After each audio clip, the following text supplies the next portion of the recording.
everyone, and welcome to Call Your Hits, a Storm Riders Airsoft podcast.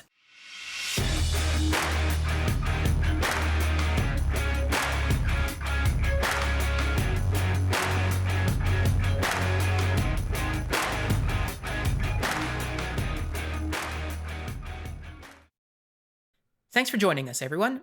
Today, I'm joined in the virtual studio by another one of our Discord community members, Sam. Sam and his son are from Colorado in the United States, and they've been playing Airsoft together almost every weekend, from my understanding, since the middle of last year. They primarily play day games, dabble in a little bit of Milsim, and it's actually the Milsim part that I wanted to chat with Sam about today. So, if you recall the podcast from last week, Pat and I talked a lot about dealing with frustration, and Sam recently attended a local Milsim where things didn't go exactly as expected, and there were lots of challenges along the way, which we're going to get into, but it's also a really great opportunity to learn about what Milsim events are like in other places, what it feels like to be a participant, some of the gameplay challenges too that you might encounter, stuff that you have to overcome, and so on. So I'm really grateful to have Sam on today and have the chance to talk about this particular subject. So thanks so much for being here. I'm super excited to be here. All right. So I guess first off, let's talk a little bit about the event. So I think many people will have, or many of our listeners will have exposures to Milsim events, but in a variety of different ways. So why don't you tell us a little bit about this event in particular and sort of why you chose it, so on. Okay, so this event was a couple states over from us in Oklahoma. It was run by American Milsim. It was called Broken Home 10, the final stand. It was the last opportunity to play at this specific field. It also happens to be close to some of my family, so we got the opportunity to go stay with family, kind of save a little bit of money that way. Always good. Always good, yep. And it's a 2-day event, Saturday and Sunday. It's only, it's like Saturday's the long day, so it's supposed to be from 10:30 to about 8 o'clock at night, continuous straight through play that whole time, because of the way the game mode is, and then another day on Sunday. So that's from the Milsims I've read about and learned about. That's on the, call it the lighter end of Milsims. If you go to the extreme Milsim in the U.S. is Milsim West, where it's like 40 hours straight through, sleeping, in your bag. So this is a little bit lighter weight than that. So was there any gameplay at all at night, or like at 8 at a certain time it sort of stops, everyone just settles in for the evening? How does that work? This particular event stopped at 8 p.m. American Milsim runs other events that'll run later into the night, so it's like more of a full-on night game. This one was like about an hour or two of full dark, trying to play, in the dark. So what else about this event? So it's they call it a 5-flag game. So there are 5 control points, within the AO, the area of operation. And each faction, there's two main factions, green and tan team, which is pretty traditional down here in the US. And you're trying to control the 5 flags. And then in addition to that are a whole bunch of other objectives that you handle different ways. And if we get the chance, we'll kind of talk about some of those, and even we'll call it my lack of understanding of how those work during the game. And then it's not like infinite respawn like your normal TDM game. If you ever play like squads with medics on your local field, it's going to feel a lot like that. Each squad has a medic and a squad leader who can both medic people. So for every 12 people, you've got 2 people that can revive. You can be revived twice when you're out in the field. And they do that they make you wrap an ace bandage around somebody's arm and like to make it nice and slow. So it's not an easy thing to do. And then once you've been revived twice, if you get shot that last time, you have to stay where you are for 5 minutes. They call it the 5-minute bleed out. And then the only way you can get back into the game is to head all the way back to your base, your forward operating base, or FOB as we call it. And you can take off your ace bandages and reload and refuel and head back out. Okay. And so overall, like you mentioned, there's the 5 flags and objectives. Like, is it whoever controls the most flags at the end of the game, or do you accumulate points, or what I guess is what is the objective at the end of the day overall? And that's one thing that was part of the learning experience on this one for me, and I think will be going forward. The flags are scored like that, so time of flag control is a factor. But also the other objectives, the call it the less visible objectives. And on this one, we were supposed to find a bunch of different bits and pieces all over the field that we build a WMD and essentially detonate at the end of the event. It was kind of to go with the theme of this was the last time they were going to be at this field, so we were going to blow it up. The whole Okay, AO was kind of sure. the theme. And then there are like pieces of intel out in the field. So like QR codes that you take a picture of it with your camera and you send it back to your leader. And then they also prescribe out certain missions. One of the missions for this event was to go out and assemble like a radio array in a certain spot. Okay. And all of that kind of collects up in some weird equation that nobody outside the company owners know, and ultimately turns into either one side winning or losing the event. And I've only done two of these, and it was really easy at the first one. I didn't need any math at the end of it to know that my faction had just smashed the other one. And we had a Hmm. great time, and it was awesome for us. I bet for them, they might have walked away feeling like I did on this one. Fair um, enough. on that one, they called who won pretty quickly. On some events, they never call a winner because the give and take was even enough that they just don't declare a winner. They just call it a mixed ending to Oh the wow. battle. Um, if We'll get to it, but the my CO sent out an after action review email, which I found super super helpful. And I even replied to it and told him that I'd had a rough time at the event. And so we talked some. In that after action review, he kind of went through, who controlled what flags for. He didn't give like specific times, but kind of in general. And he talked about objectives that we had accomplished and ones that we hadn't. And by reading his, and I've read it about three times now, it looks like we gave as good as we got. It looked like this one might be one where they don't call a winner and it's kind of a mixed answer. So, and you mentioned the CO. I think that's interesting. So at these types of events, in your experience, is there usually like a formalized rank structure? Like, how does that shake out typically? It's informally formal. It's pretty clear though. So there's a CO and an XO. So those are the two people in charge of your faction. They stay in the fob the whole day. Um, uh, I haven't quite figured out whether they're employees of the company that puts on the event or whether they're just longtime players and that's what they want to do. I don't quite know what that relationship is. I imagine at some point the people that run it give them like either a free ticket or a reduced ticket cost or something to because Right. they're not really playing airsoft that day. They're trying to organize airsofters, which is a hard job. It's like middle management. Yeah, there you go. So there's the CO, and then we're organized into platoons. And so there's platoon leaders, and then each platoon has about four squads. So there's squad leaders, and then if you want to count the medics, each squad has their own medic. Um, that's the organization. And so they do tell you, respect the chain of command. So if you got an issue, you talk to your squad leader first, then platoon leader, and then you work your way up. Well, that's interesting because in some of the like Milsim adjacent, let's call them events that we've run, we typically do have a commander, and I work with them very closely when I was organizing a game, for example. And you absolutely could assume that they were almost like employees, although we're not for profit, like it's just organizers. But like we would work with them offline a lot to organize things to make sure everything worked well. And in a lot of ways, if there were gameplay issues, they would also be like acting marshals. Like for example, we would say, hey, so we have reports that X such and such player on your team is not calling their hits. You need to go and deal with that because if it happens again, then you're going to lose points or whatever, right? That's one of the ways that we've dealt with it. And in that way, like they work with the game controllers to ensure that everybody has a good day, which, as we'll get into, doesn't always shake out that way, right? That's right. I can guarantee that that happens. And they call it war crimes. So when there's a Hmm. rules violation, they call it a war crime. Okay, Makes it a very little serious. makes it does sound serious. It was pretty funny because the first time I read the rule set, I was like, "What in the heck is a war crime? And how do I not do one, you know? And then I was like, Yeah. oh, basically a rule violation. You know, if you don't follow one of the rules of the game, you don't wait your 5 minute bleed out, or, you know, you're inside your MED, you know, typical airsoft day rule stuff falls under war Yeah. crime.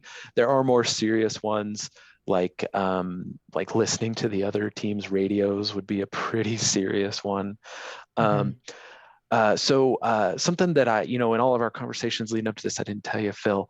My son and I decided, we made a command decision before we got to the event. We were struggling with what to bring for lunch or for Hmm. our main sustenance during the day, because in my experience, I like just having stuff I can grab and go. So easy to grab, eat on the go, because I don't like spending a lot of time back in the fob. Yeah. I just kind of loathe hanging out in the fob because it feels like I'm missing out on the action. So all we packed for our fob food was that kind of stuff, you know, easy to grab, easy to take with you, that kind of food. Um, we decided, because my son figured out, hey, they're going to have a food truck there. And I was like, you know what? It's a long day. That day, Saturday. Let's plan for Saturday. When the time is right, we're going to bug out, and it's not that far to get over to the food truck. We're going to go, we're going to have them cook us, you know, whatever they're selling, and sit down and have a nice little meal in the middle of the day.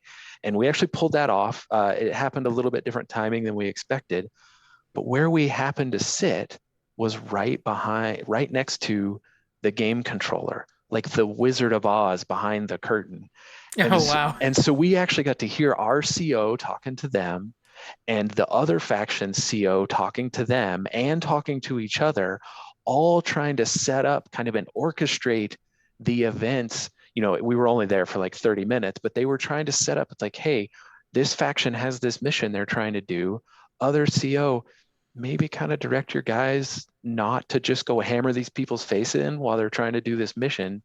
And you Hmm. could see that while we're fighting each other at the top level, there's direct communication and collaboration to try to make sure both sides have some exciting action during the day and don't just get hammered. um, Yeah. it kind of helped me at the moment, because at that point, we were it was 3/4 of the way through the day. We were pretty downtrodden because it was just a hard event for us, that I was kind of like, oh, okay. So our CO, if he sees us just getting just completely smashed, can call game control and be like, hey, how about we shift this up, or you guys send your mission off on the right and I'll send my guys off on a mission to the left, and maybe we can all have a little bit more fun. Um, Yeah. It's so interesting how, like, as a participant, sometimes you lose, you get really wrapped up into it, and you lose, especially if you're like a newer into the airsoft scene or whatever, or events in general. Like, you don't realize, hey, wait a second, this is actually a game and people are supposed to have fun.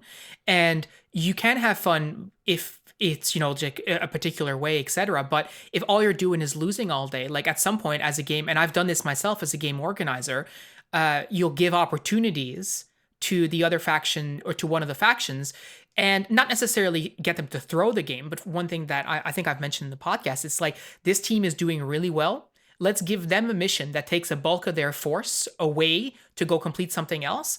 And then let's make sure the other team knows that that's happened and see if they capitalize on it. And if they right, do, well, then great. And if they don't, well, I mean, you can't, if the CO is not quote unquote competent and is not prepared to do that, well, then, that's all you can do, right? yep, But at least you put it out there and say, okay, well, listen, your guys are getting smashed. So you have this opportunity come up. If you want to take it, there it is, right? So that's interesting you bring that absolutely, up. yeah. Yeah.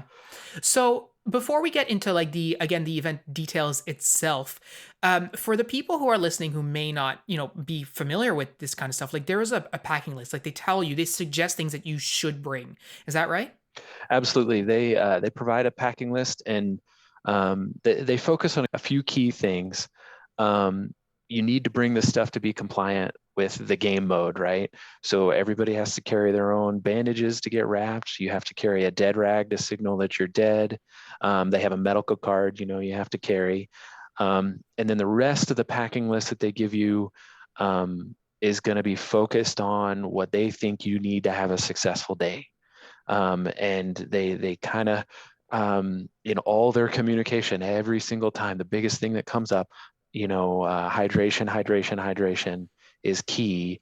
And they've actually set up like a culture and a tradition that everybody brings a certain amount of water and a certain amount of like sports drink. It's like a faction tradition, and they take pictures of the pile of, everybody's brought this what seems like a ridiculous amount of water at the beginning, and it's this Hmm. huge pile at your faction tent before you head out to the event. um, we use every bit of it. Yeah, this I dare this say. event, it was sorry for the American system, but 90 degrees Fahrenheit, which is wicked hot the whole Yeah. day, pretty high humidity. And I brought my own stuff that we actually got a cooler backpack for one of our fob bags. Um, it was a decision I made from the last event, as like try to keep stuff cold because you'll enjoy it more. We blew through all that hydration, and I was looking for the pile in our base. And I went over there, and I was actually really disappointed that everybody just smoked through the Gatorade so fast. All that was left was lukewarm water, but still happy to have it. Uh, Yeah, I'd say. so really your fob bag is like your key to success, so that you can go out to your base and never have to leave it the whole day. So you have to think through all the things you're going to need so that you never have to leave. And it's a lot different than packing for like a day of airsoft, right? Where you can always kind of go back to the safe zone, grab what you need if you forgot it, like say your battery goes dead in a game, you just go back and grab it. Well, I keep a battery on me, and I keep another battery in my fob bag, right? So if I start eating through batteries, that kind of thing. Hmm. I was trying to think of like some key things that I bring. Food and drink is absolutely number one, and number two. Um, for this event, since I knew we were going to be playing at night, I made a little night game kit with our tracer units, tracer BBs, flashlights. So that was something that was a little bit extra that we had to bring for this one. You can only reload back at fob, so all your BBs and stuff end up back there. Definitely spare batteries for your gun. Something that people don't often think of is spare batteries for your optics. So if you Yeah, run yeah, red totally. dots, yep.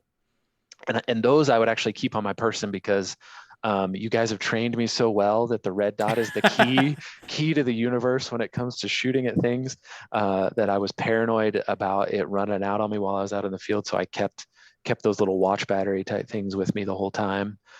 Um, that's the main stuff that's different than a normal day. The other thing that we do in our prep leading up to the event is you need a kit that's set up for being out and about a little bit longer.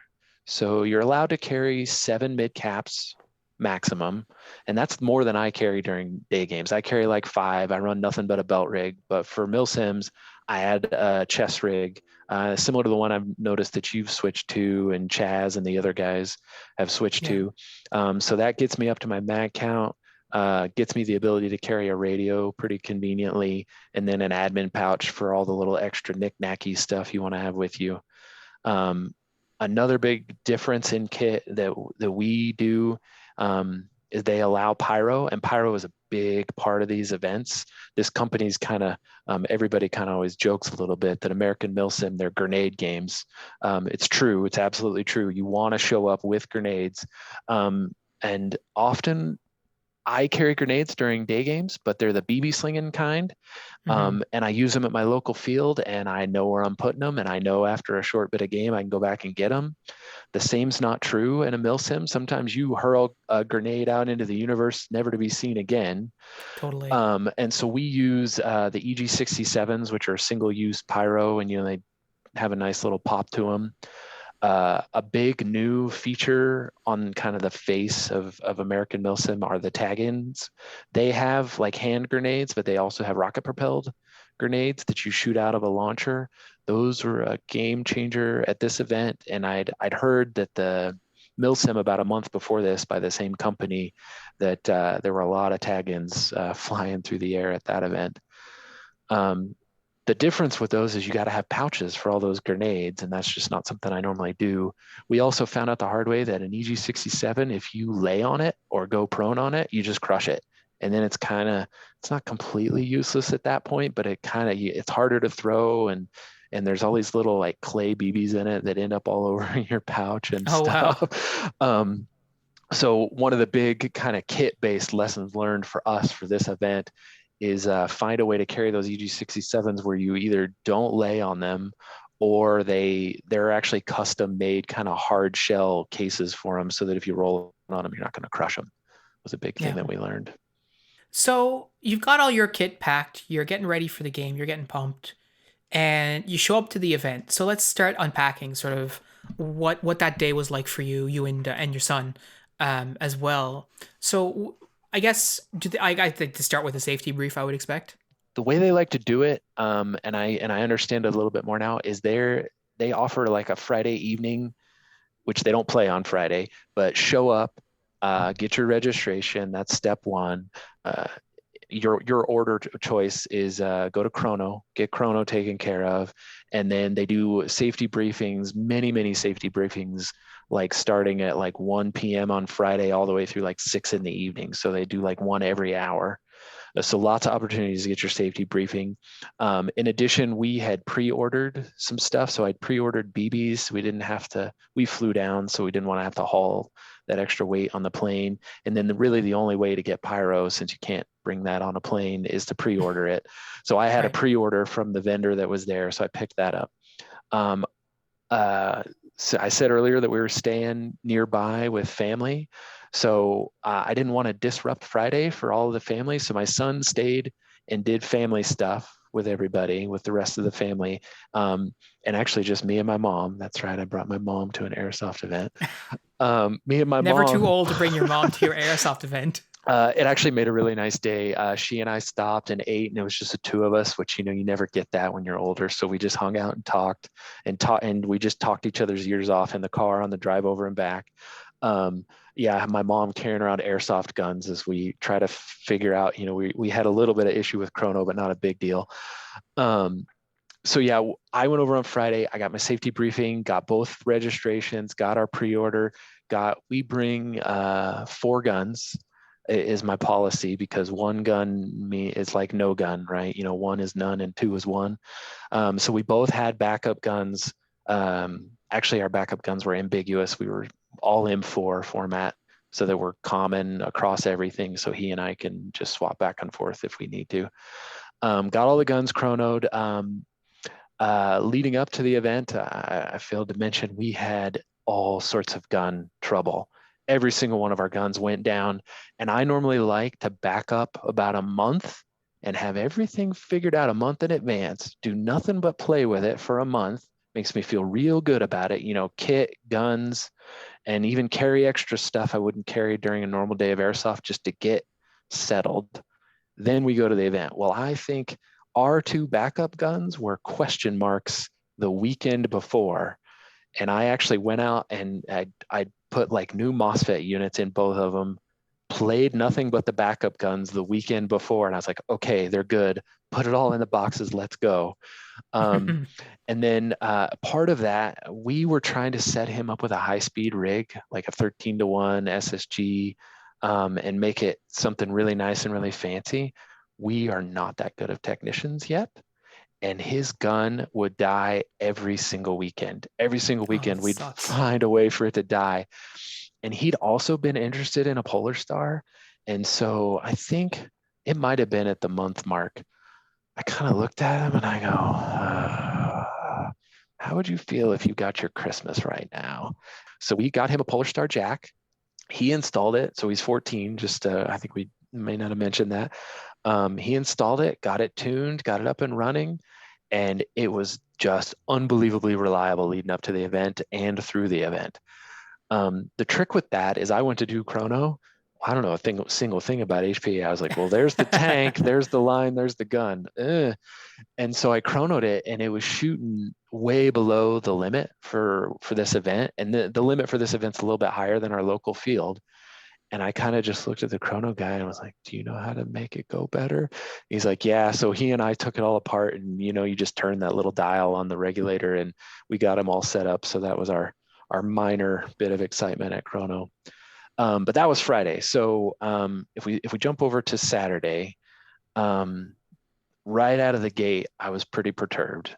This is before we even woke up Saturday morning. So the event organizers sent out a mass text to just kind of tell everybody what the deal was.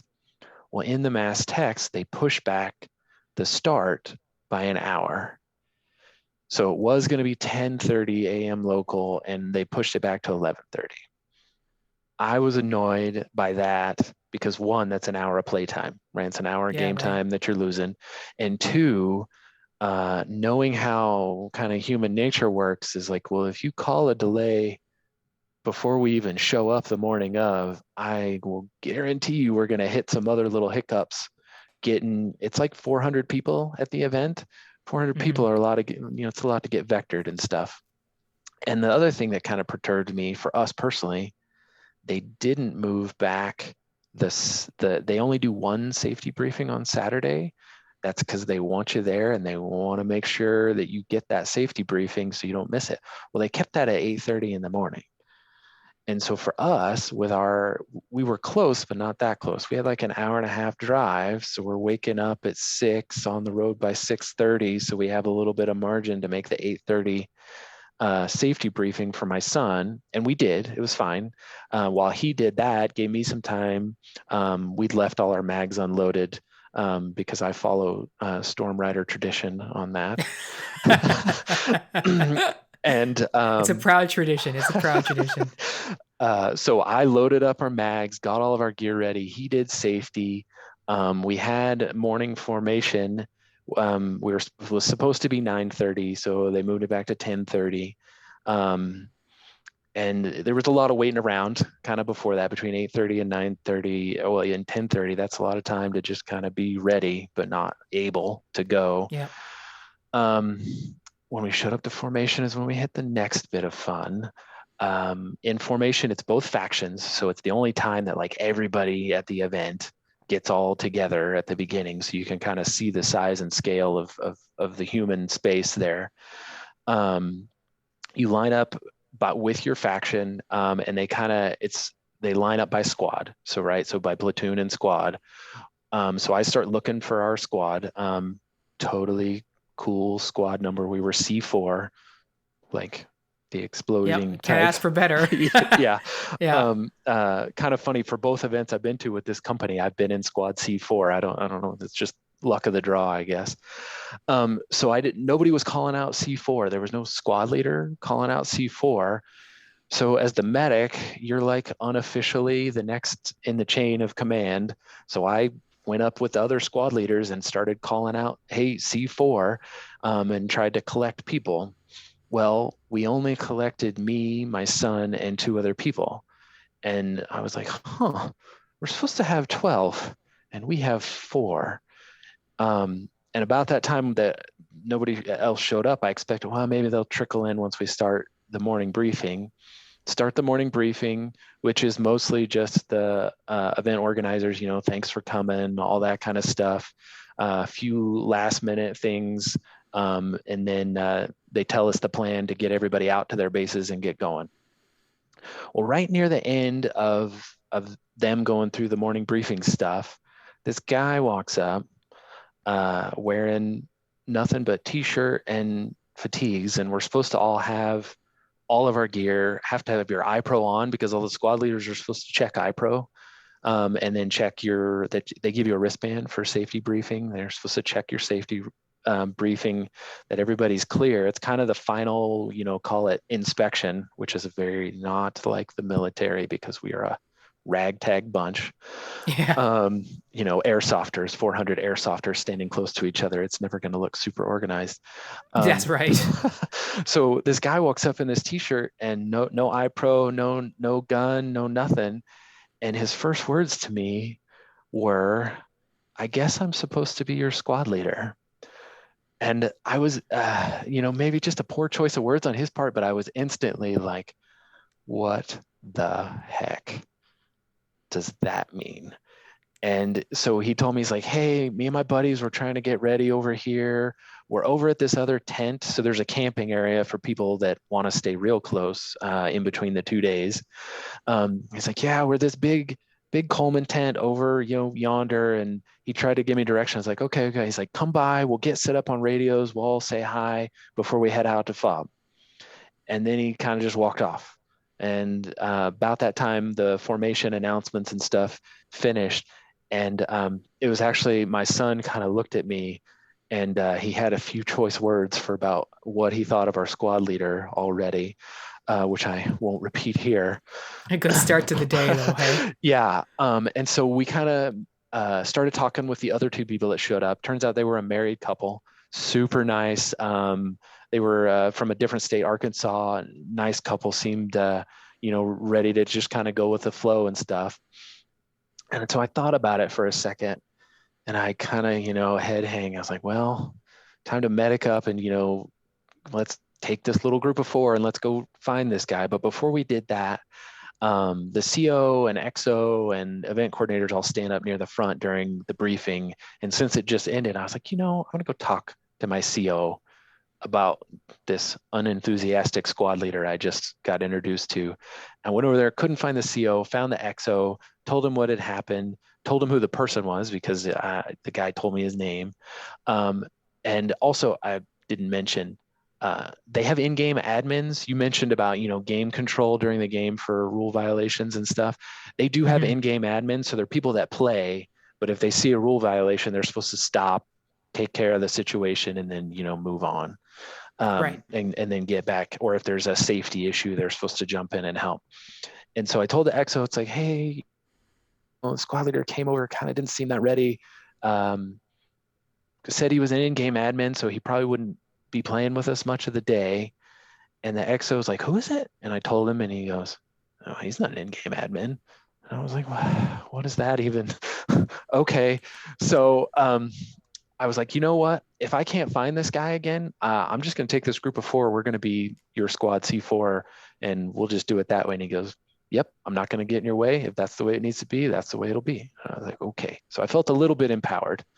Yeah. We wander off into the camping area and try to find the Coleman tent. That's a very popular brand of tent, at least in our parts it is. Never saw a group of people that looked like they were getting ready near a Coleman tent. So we went back kind of to where we were all set up to head out to our bases. They announced at morning briefing that they had troop carriers for us to drive everybody out to bases, mainly for the green team because they were like the far spawn or far base from where we all started. Um, and so we kind of got in line to wait for the troop carriers, which took forever because we kind of figured out the rhythm. They were doing like 2 or 3 to 1, where they do two for the green team, one for the tan team, two for the green team, that kind of pattern. So it took a while for us to get a troop carrier. I regretted it afterwards because when they drove us on the troop carrier, it was not very far to our base. We should have just walked. Um, Right. Like, do you have a map of the AO that you can use to do land navigation? Is that a thing? Absolutely. They provide us with a map. They actually use it's kind of a neat map app for your phone that I hadn't heard of before, and I couldn't tell you what the name was. But what you can do with it is you can friend like your squad, and they'll show up where they are on the map. So when you take your squad out, half your squad dies, heads back to FOB, and the other half is still trooping around. You can the theory is you can pull up this app and be like, oh, they're over here. And so you can start trying to regroup Oh, with your cool. team. It was actually pretty neat. It's Um, like a blue force tracker or whatever, right? yeah, and the only downfall is when you first install the app, it says, do you want to use this or let this track your position all the time or only when you are in the app? And I think a lot of people choose the only in the app thing. So if the phone's in your pocket, it remembers your last. Useless. It's like well, oh yeah, we were over there 4 hours ago. The last time I opened the app. Yeah. Right, right. Yeah, I feel yeah. But it was it's a very neat idea. I think I may try to have everybody make sure that they allow it to find their position all the time rather than when they're just in the app, at least for that day. Next time we use it. So we had a map. The thing that's hard to get a feel for, from maps is scale, right? I always struggle with scale until I've walked to from two known points on the map. Then I'm like, oh, and I kind of can rescale it all in my head. And once we got to FOB, I was like, oh, that was really close. And I was like, well, the good news is we're close to all the flags. The bad news is so's the bad guy, Yeah. is what I quickly figured out. But without maybe boring everybody to tears, um, got to FOB, tried to find the squad leader again, couldn't find him, talked to the CO, talked to the I found my platoon leader, got introduced to him. Um, Platoon leader tried to chase down the squad leader on comms. Squad leader showed up while the platoon leader wasn't looking, patted me on the shoulder, said, "You're the squad leader now," and then walked off and said he joined another one of the platoons with people he knew, and they were going to go do that thing. And maybe I didn't appreciate it going into this event, but I'd learned at my last Milsim that like lone wolfing it or going off on your own or just going off with a small team, it's just not very effective for this kind of game. One, if you don't have a medic with you, well, let me tell you how it's going to go. You're going to go out, maybe you do some cool stuff, maybe you take out some other players. Eventually, you're going to get shot, sit there by yourself for 5 minutes, and then march all the way back to FOB, start again. So I'd found value in having a small group that worked together tactily, fully, one of those. And I knew that my son and I were just going on our own. So we needed that squad situation to work out, or I was kind of Yeah. mentally counting on it to work out. And it just kind of really fell apart before, the guns even fired to start the game. So I told the platoon leader, he just told me that I'm squad leader. The platoon leader kind of did an eye roll of frustration, totally fair. Got to give it to the platoon leader. He walked me over to the rest of our platoon, introduced me to the other squad leaders, said, "Hey, since you're only four, try to stay with them." Um, and then he walked me over to a big version of the AO map. And we had our starting orders, which was to go a specific direction, try to take two specific control points. And he told me what the other platoons were doing. So there were A, B, C, D platoons. He told me what they were all doing. And so I was like, all right, great. We got a plan. I only got a group of four. Let's do this.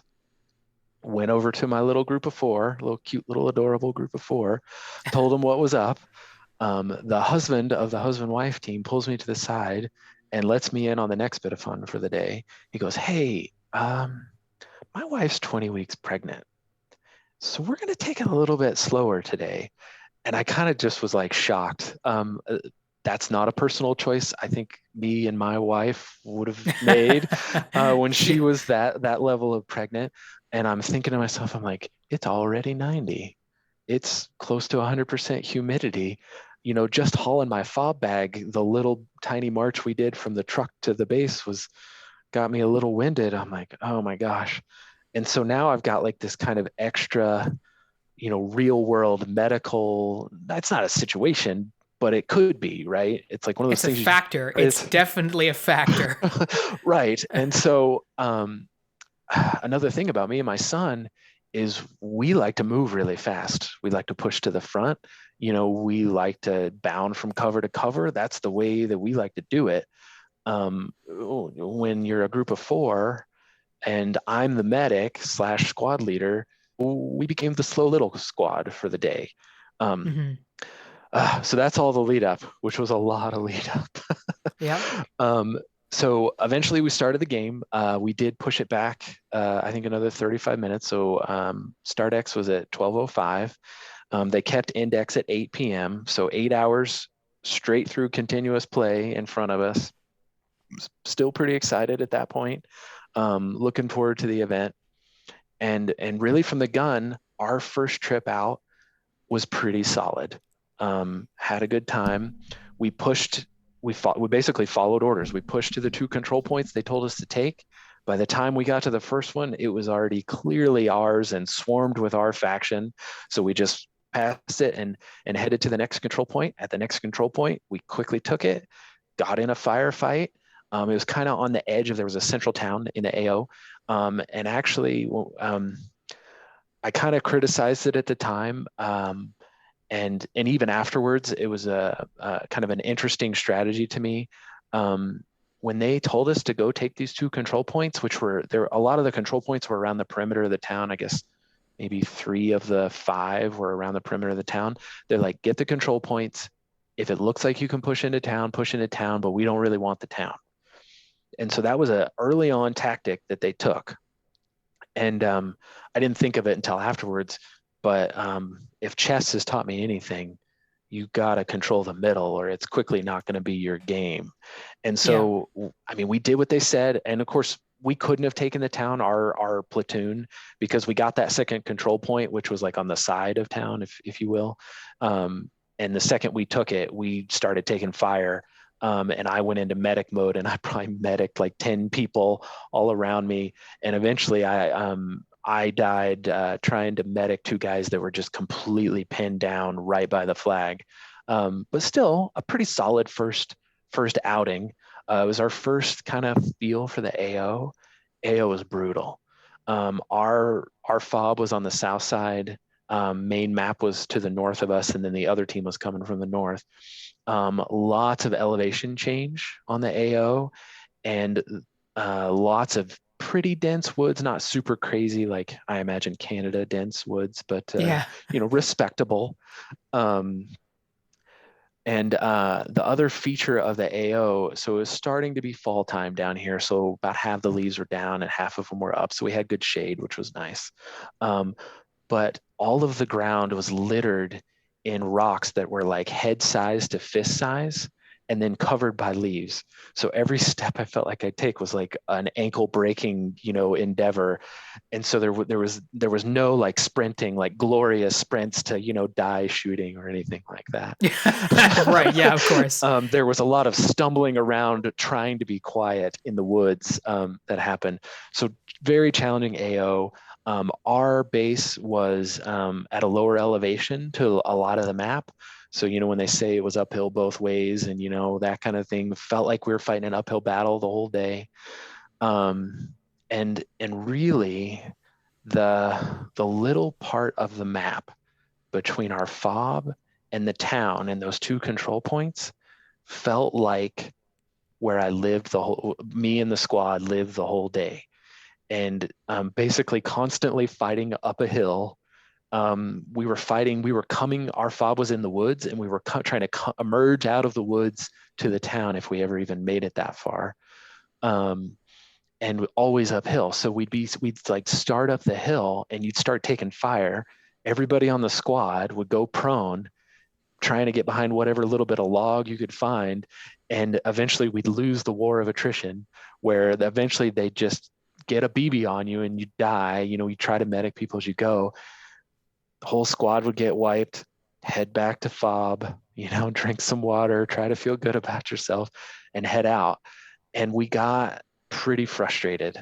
Talk to the CO or whoever was in the command tent. They have a little command tent every time we would come back to try to get new orders. Like, where do you need us to go? And early in the day, they'd be like, oh yeah, we're taking a beating, on the left side. So push as far up left you can and then try to curve in. Okay, we'll go do that. Run into the same hill and die. Then, Yeah. go to the right. And then the right was some weird geography. Yeah, that's the right term, where it sloped off away from us. But the other team just had these trenches like just completely nailed down. So you just couldn't get anywhere. And just really frustrating for me. I'm used to giving as good as I get, but it felt like we just couldn't get a secure position. And then also, as the day wore on, communication got worse and worse and worse. I never heard anything much from my platoon leader, like over the comms, over the radios. One time he asked where I was and I was already dead. So all you're allowed to do when you're dead is just call for medic. So the way you kind of hint to your platoon leader that you're dead is when they call for your platoon, you go medic into your radio. And so they get the hint, and just felt like communication was a problem. We try to link up with other people in, not just our little squad. And we'd all go out, and then it felt like we'd get kind of spread out, get a little bit pinned down.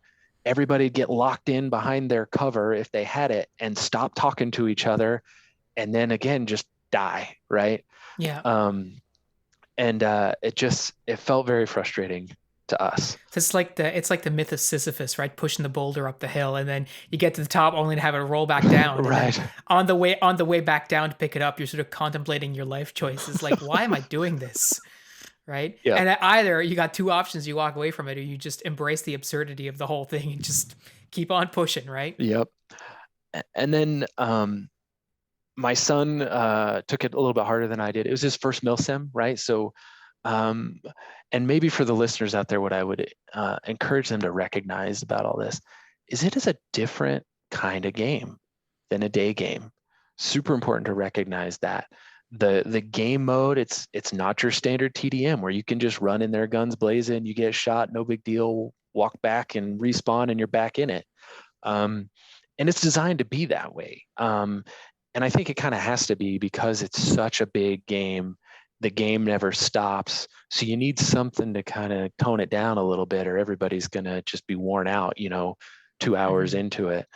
But it takes a different mentality. I'm normally a really, really aggressive player. So I had to school myself to be cautious and be careful and make smart moves, not just make moves. Hmm. That's something that I really focus on. That's why I chose to be medic. At my first event, the first day I tried to just be normal day airsoft me, and it didn't. It wasn't super great, so I corrected the next day, and I said, "Hey, I want to play medic," and they were able to make me a medic for that day, and I took a whole lot of enjoyment out of saving people. It's like I got to where some people count their kills when they go out. I was counting how many people I'd medicked and got up and going again. And at that event, I'd go like an hour or two of medicing people and almost never shoot my gun. It was really fun. Hmm. It's a different kind of fun. So that's why I chose to be medic at this event, was to kind of slow myself down, keep me cautious, help the team go, don't try to be a hero and stuff like that. Um, my son hadn't had that previous experience, and Right. he's a little bit younger, a little bit hotter head, so he'd get, when we'd be trying to collect up the squad at fob, or collect up like a group of 10 or 15 people to go accomplish something as a team. He'd be like, I don't want to wait for that, so he'd go lone wolf it. And I think he'd find out the hard way. It's like, yeah, maybe you get some kills, maybe you make it kind of far, but eventually you get shot and you're just sitting there for 5 minutes. And I think too, like you've highlighted like a lot of different aspects of if it was just that, it would be, frustrating, but whatever. But like all of this compounds, right? So you have the heat, you've got the stress of having someone on your team, on your squad who's pregnant, you've got the stress of fighting uphill, like physical stress, and then walking back down and getting that time to contemplate your life about, oh my God, why am I doing this? I have to fight back uphill, and just doing that all day. And eventually, like that really compounds, right? It does. And I think there's a bit of groupthink to it too, in that if my son hadn't gotten frustrated, married couple, they were a delight the whole time. Never got frustrated. They just kind of like, yep, we're gonna go shoot some people. Oh, we're gonna die. Okay, we're gonna head back to fob. Hey Sam, we're gonna go take a nap in the car for 30 minutes because she's a little tired. They were great. They were just lovely the whole time. If I could ever have them on my squad again, I'd love to have them. And here me and my son are just kind of like, and we're building on each other's energy a little bit, right? And Hmm. then there was also, because it was so hot, there were there were guys that were struggling, who were just kind of just like blown out, just like laying on their backs in fob, just completely tired. So you see a bunch of tired looking people who aren't out there in the field able to help you. So you go out again and you die again. It's like, well, if some of those guys would come with us, it might have gone better. You can't help but think those negative thoughts. And on the day Hmm. of, I kind of adopted, which I really try not to do in life, a bit of a negative attitude. Um, Another thing that frustrated me was understanding what we were trying to do. I really struggled with the control points. The flags are very visible, tangible objectives, and I kind of need that when I'm doing an objective based game. So at one point, um, I'd gone out, gave it the good fight, died. I was walking back to fob, and I realized that I knew we didn't have three of the control points, because I was like, there's just no way. Clearly behind enemy lines, those aren't ours.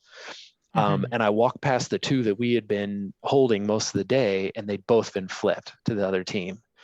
And I was just like, ugh. So I walked in, and I happened to walk, just the CO just happened to walk right by me, and um, call him by his name, Rich.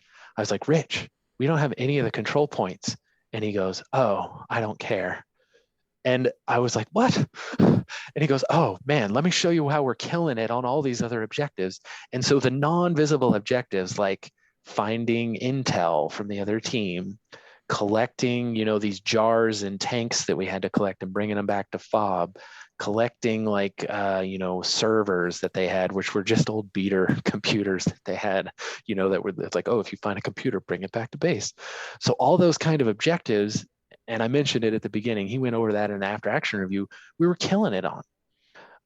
And he knew, because he understood the game better than I did, that if we kill it on those objectives, to heck with the town, it's not even an objective. To heck with the control points. If we win these, those don't matter. So like Hmm. that, the equity of all those points, I just didn't understand it. And I told him that. And he tried to explain it to me a little bit, but the way he explained it was like, kind of like, hey, we're kind of in the event now. I'm going to tell you what I need you to go get, right? He's like, look, if you find a QR code, scan it, bring it back. If you get intel off somebody, bring it back. So he gave me just the tactics, but not like, this is worth 5 points, that's worth 10 points, that kind of stuff. And so I found that kind of frustrating, Right. especially when I walked into fob really demoralized because we didn't have any control points, and the CO was like, "Yeah, that's not really what I was after today." Everything Right. is going according to plan. It's like, why do you feel so crappy? Oh yeah, don't even worry about Oh it, bud. yeah, it was Oh interesting, man. and um, kind of to mix a little bit of afterwards with during. Um, I had a long talk with the CO after the event, um, and I figured out that I need to be more informed. And that's important to me. Like for me to have a good time, that's important to me. And so the CO is like, well, you got a taste of being a squad leader, be a squad leader, and then come to the faction briefing, which I think I failed to mention earlier was something that I skipped on Friday. Um, and then there's a whole lot of communication among leadership leading up to the event. So you'll understand the game a whole lot better if you're a squad leader. And for the kind of experience that I want, and the kind of what makes me enjoy the game is more what's going on than just running out and shooting people. He's like, yep, that's the way you find that, is you enter into leadership, and maybe over time we move you up and you understand it infinitely. So that was definitely a big takeaway from the event, is being leadership was important to me. And it's interesting because I know, like in the lead up, and when we were talking about recording this podcast together, we were saying like one of the things that have started this for you is the fact that you didn't actually stay the whole day, and just spoiler alert, like you ended up sort of leaving because it was no fun. But to skip ahead a little bit, what's interesting is in spending a bit of time thinking about the event, once you've had enough standoff, and for those of you who listened to last week's episode where Pat and I were talking about dealing with frustrating situations, the best thing you can do sometimes is get a bit of standoff, a bit of distance, a bit of time. You've had that now, and you can analyze and realize, hey, hang on, wait a minute. I need this to be, for this to be fun, I need X, Y, or Z. And in your cases, I need information. And in realizing that, you can also take action like you did and have a conversation with Rich, the faction commander, and try and figure out what you're going to do in the future to make sure that you are equipped and in a position to have the best possible time, right? Because some of the onus can certainly happen. Like, you know what? Climbing a hill all day long, that sucks. I don't care who you are, it sucks, right? And being in a situation where you feel like you're losing all day also sucks. But if you can, if there's other things that are sucking for you, and you can figure out a way to not make them suck or change your approach to them, and which is what you did, you can, it can really be a game changer, right? Completely agree. And I made a point. So I realized, again, to get into spoiler town, at the end of that day, we were both really tired. Long drive home, ate some food on the road on the ride home, talked a little bit. And really what we talked about mainly was, hey, are we going to go back tomorrow? Like, is it worth it to us to go back tomorrow? And I'll let that hang, but you can probably guess which way it went. Um, but that night, one, I didn't sleep very well because I was thinking about the day, because it really irked me that I didn't have a good time. But that night I decided, as like, okay, this is what losing feels like. Feel it, don't shirk from it, don't hide from it. What are you going to do about it? Is the question I kept asking myself. And I decided that the biggest value I could get from this event was just to try to learn as much as I possibly could. And so actually, I've spent in my spare time when not fixing airsoft guns or actually playing airsoft in the 3 weeks afterwards, I've spent a lot of my spare time, some working with you, Phil, to set this up, really focusing on understanding what happened, what went wrong, what went right, and trying to learn from the event. And we were talking as we were leading into this conversation that really all that learning, and it's kind of an interesting thing to like just kind of keep thinking through a single day event over and over again. I don't do that often in life. I normally, have a good time, move on, move to the next thing. But this one, I've really thought about it. And really, my view on the day has softened a whole lot. Like I maybe didn't appreciate some of the fun that I had that day while it was happening because my mind was just not in the right spot for it. We crawled around in the woods for the whole day shooting at people. It was a good time. Even if we died a lot, so whatever. I threw some grenades. That was, a couple of sweet launch grenades and took out like 4 people.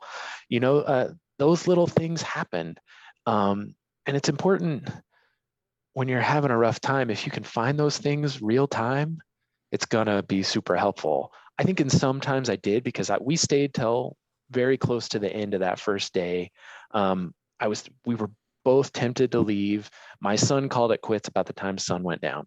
And I could tell he was just tired and he was frustrated. I was like, hey, just hang out here, drink some stuff, eat some stuff. And I decided to go out for a little bit of night gameplay in it. And I was pretty happy with myself for having done that, because I would have missed, the nighttime part of it and part of Mhm. the attraction of the event. Not a very long night game. Our local field does night games all the time, so we play in the dark a lot. Feel like we're pretty experienced with that. But I wanted to play during that nighttime, and I did, and that was fun. If we have time, I can tell you the story of what I did during that night part, but it was fun. Um, but still, in the end, it was my mindset as much as anything else. It was a frustrating stuff. It was hard. And, sometimes hard is fun. Sometimes hard is just hard. And Yep. really, I've been lucky that I've had the 3 weeks to think about it, and I've forced myself to think about it. One option is I could have said, "Well, that sucked," and just forget about it, right? Just walk away. But really trying to focus and learn from it has been important for me. It's really funny because at most of these events, and I know we have done this too, when you run events, you follow them up with what they call the action after review, right? The AAR email that says, hey guys, blah, blah, blah. And what's really funny is that that process that you're talking about going through in your own mind, that's the real after action review. The after action reviews that people tend to do after an event is like, hey, thanks for coming out. It's a great event. Everybody had fun. This team won, or it's a mixed result, or whatever. A couple of things we want to do better next time. Thanks again. See, that's not really an after action review, right? It's the after action review is thinking about objectively what happened. We're not assigning blame. All we're saying is these are the facts of what happened, and this is the result. And so you could very easily say, listen, when we went out there, it was an uphill battle for most of the day. We felt like we couldn't make any progress. That was frustrating. It got compounded by XYZ, and at the end of the day, we made this decision to leave. We're not assigning any blame. This is the facts of what happened. And then to your point just now, there's two things you can do with that. One, you can say, whatever, and then just never think about it again and not learn or choose to make any decisions. Or you can look at that and say, okay, what is within my control? What am I going to do about it? And what am I going to change next time? And I think if anything, people who've listened to our content and had conversations with us, we're all about trying to figure out, okay, well, stuff that doesn't work, how are we going to do better?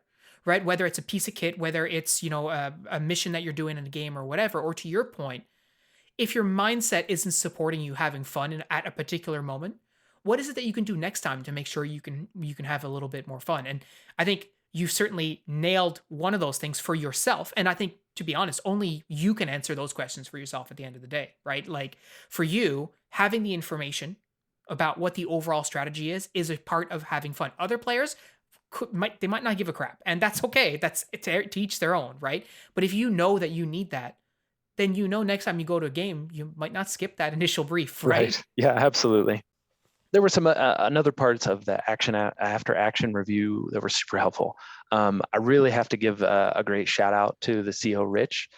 He sent out that email. I read it like 3 times to kind of process what it meant.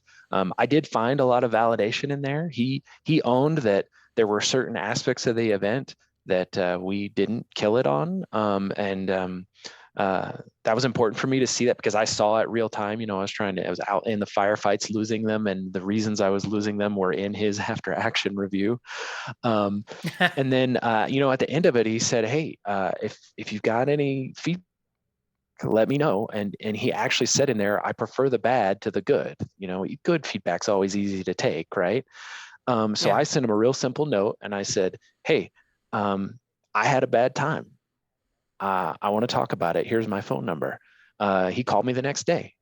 We had a 45-minute conversation about what went right, what went wrong, things that frustrated him about the event, which were different than what frustrated me. Um, I guess there was some stuff going on that I wasn't even aware of, which is kind of contributed to why we weren't winning. It was great to hear that. One of the biggest factors, I think, is we were 40 people shorter than the other side out of about 200. May not sound like a lot, but I kind of think it's a lot. I mean, that's a That's one fifth, like yeah. 20%. Like, So that was a big deal. I also found out our faction ran out of the RPG style grenades, the tag-ins that you launch at people. And I was like, well, that sounds right to me because I can remember just tag-ins just flying all over us, all into our ranks. And I kept being like, why aren't we shooting anything back? And it's because we didn't have them. Um, that was kind of an interesting thing to find out.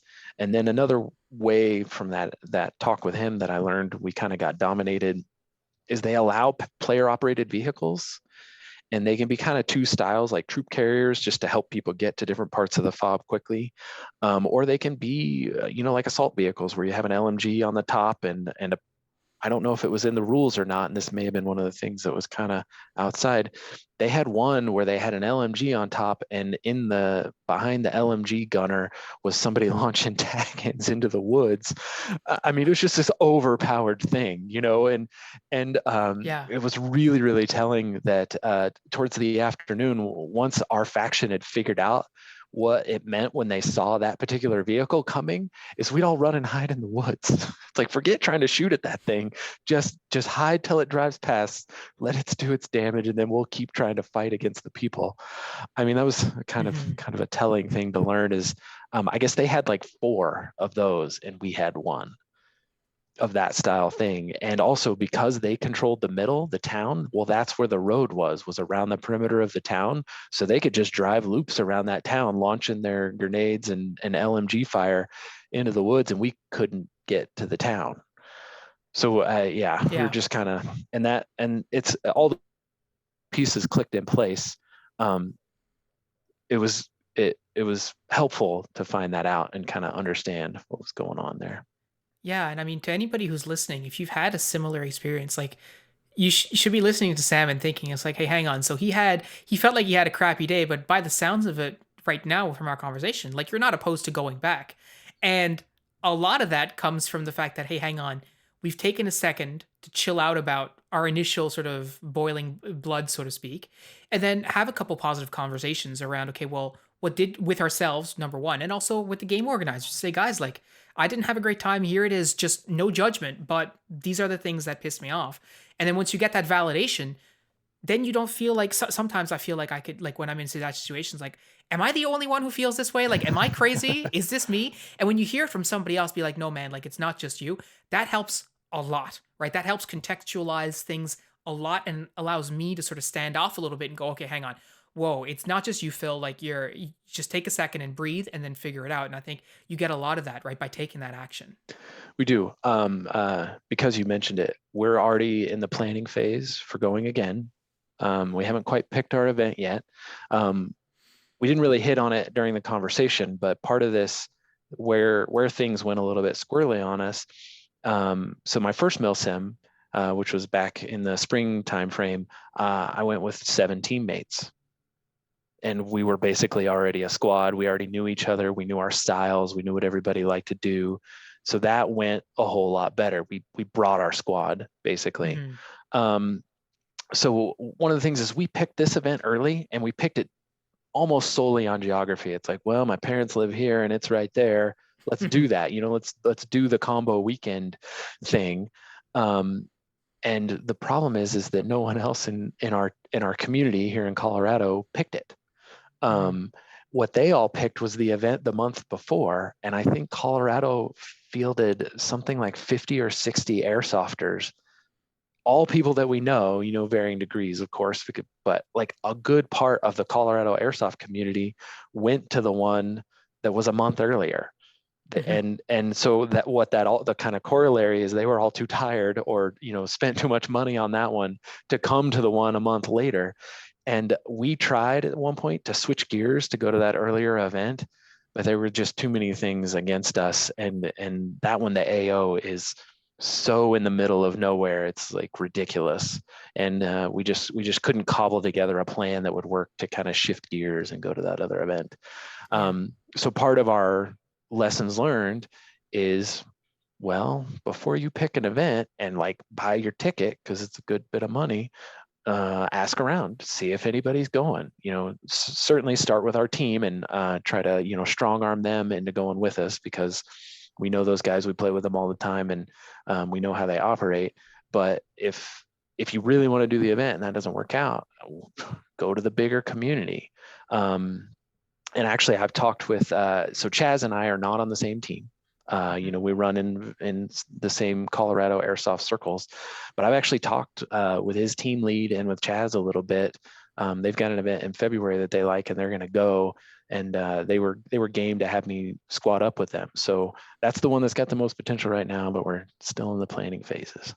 Well, that's awesome. I mean, it sucks when you get discouraged, or it sucks when people, I should say, get discouraged and stuff like that happens. But I think you took all the right steps to try and figure out, like, hey, what how can we make sure that this doesn't happen in this exact way again, number one, and make sure you keep having fun. And I think I know that Chaz, so I'm not going to hold that against you, but it's good that you can, to your point, reach out to the people who even if you don't know them like super well.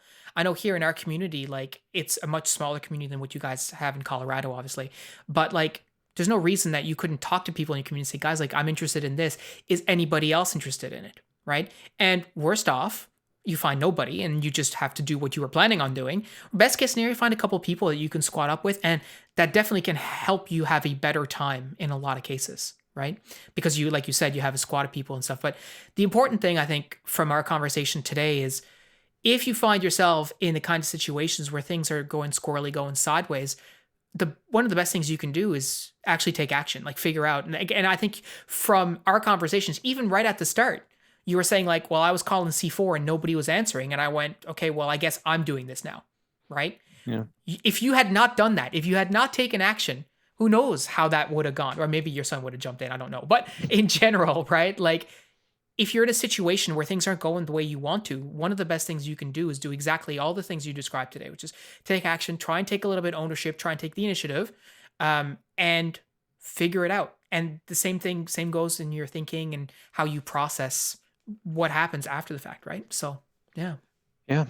One other thing on the fun bit of things that happened during the day that I forgot to mention, I'm surprised I didn't mention it yet. We always talk about, how what a bummer it is to have a gun go down on you. Hmm. My primary gun went down first trip out. Just complete, Like just you said, one is none, two is one. and you know what? It was the biggest non-event of the event, because Yeah. gun went down. I was like, yep, she's a goner. Kept playing medic till I died, right? Kept trying to medic people, so I was still effective out on the battlefield. Went back, grabbed the backup, played with the backup through the whole day. Had not a single issue the rest of the day, and it was just a complete non-issue. Yeah. Um, Airsoft problem solving. Always bring more than you need. yeah, what should you always bring to a gunfight? Friends with guns. Yeah. Yeah, I only have the one gun, but I always bring teammates who have more than one. That way I can mooch when mine goes down, if mine goes down, which, as if you've listened to the podcast for the last little while, has been down more than up. However, I think we're finally we're finally reaching a conclusion to that particular saga. Listen, Sam, it has been awesome talking to you about this. I definitely would love to have you on again, have more conversations about the community that you guys have down in Colorado, especially. Same thing I said to Jordan and some of the other members of the community we're going to have on the podcast. It's always interesting to hear how airsoft is played in different parts. You really get exposed to. I mean, you are very fortunate in your areas that you can travel between states, but there are lots of people who the airsoft community that they're in, that's really all that they're exposed to in terms of airsoft. So it's really always neat to be able to see how it works for everybody else in different places. And then learn about, like, I mean, the just we were as we were leading up for this episode, and the pyro thing for us in Canada is completely banned, right? You're not allowed to use it at all. So it's cool to hear a little bit about how all that gets applied. But in any case, thanks so much for joining us. Thanks for making the time. I really appreciate it. Um, and guys, I mean, I think that's it for us today. If you would like to jump on a podcast and tell us about your experiences in airsoft, join the Discord community. Where it's a really positive bunch. We have a really good group of people, including Sam, including all kinds of people. Who are more than welcome or more than happy to share their experiences, their thoughts, their feedback, tell you how cool your gear looks, or make fun of you for however many BBs you tend to shoot in a game. Either way, they'll give it to you straight. But that's it for us this week. Thanks so much for listening, guys, and we'll talk to you next week.